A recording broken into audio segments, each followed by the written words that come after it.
final State of the Union, President Obama was talking about the need in our nation for a new politics. And he said, "We the people." Our Constitution begins with those three simple words. Words we've come to recognize mean all the people, not just some. Now, when I heard that, as a Native man, I had to stop and ask when. I've read our founding documents, I've studied our history, and I had to question, when did we decide as a nation that we the people actually means all the people? Literally 30 lines below the statement, all men are created equal, the Declaration of Independence refers to natives as merciless Indian savages, making it very clear the only reason our founding fathers used this inclusive term, all men, because they had a very narrow definition of who was actually human. Now, a few years later, our founding fathers wrote another document. They started this one with the words, "We the people of the United States." This, of course, is the preamble to the Constitution. However, if you read just a few lines later, down to Article 1, Section 2, section of the Constitution that defines who is and who is not covered by this Constitution, the first thing you will note is it never mentions women. Second, it specifically excludes natives. And third, it counts Africans as 3/5 of a person. So who's left?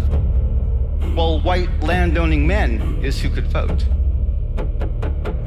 Now we have to ponder this for a moment. The reason our Constitution was written, the purpose of our Constitution is to protect the interests of white landowning men. So today we act shocked that women earn 70 cents to the dollar. This shouldn't shock us. Our Constitution's working. We act surprised that our prisons are filled with people of color. This shouldn't surprise us. Our Constitution's working.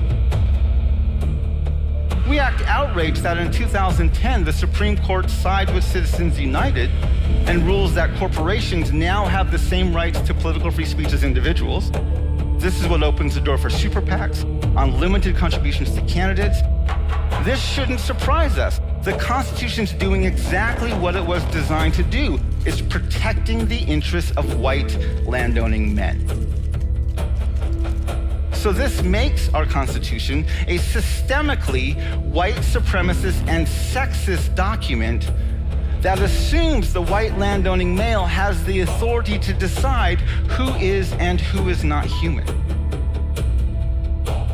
See, we would rather believe that the United States of America is racist and sexist and white supremacist in spite of our foundation. But the truth is we are white supremacist, racist, and sexist as a nation because of our foundations, and we don't know what to do with that.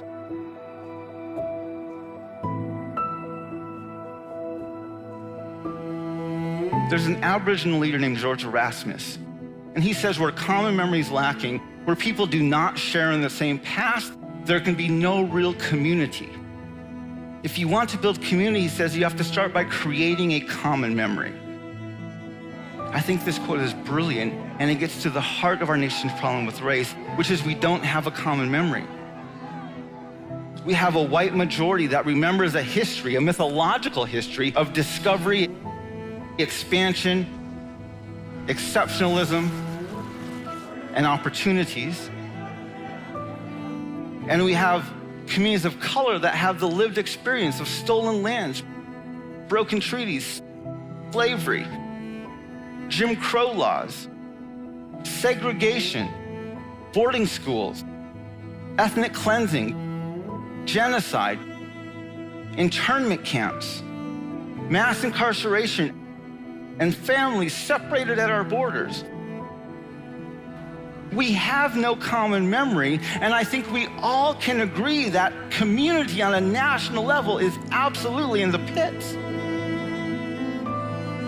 I'm proposing that the United States of America needs a national dialogue on race, gender, and class.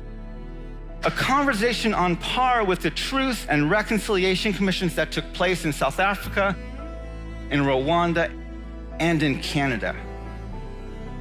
If we can acknowledge the vile racism, sexism, colonialism, and white supremacy that our founding fathers embedded deep into our foundations, we might just be able to leave a different legacy for our children's grandchildren's grandchildren's grandchildren.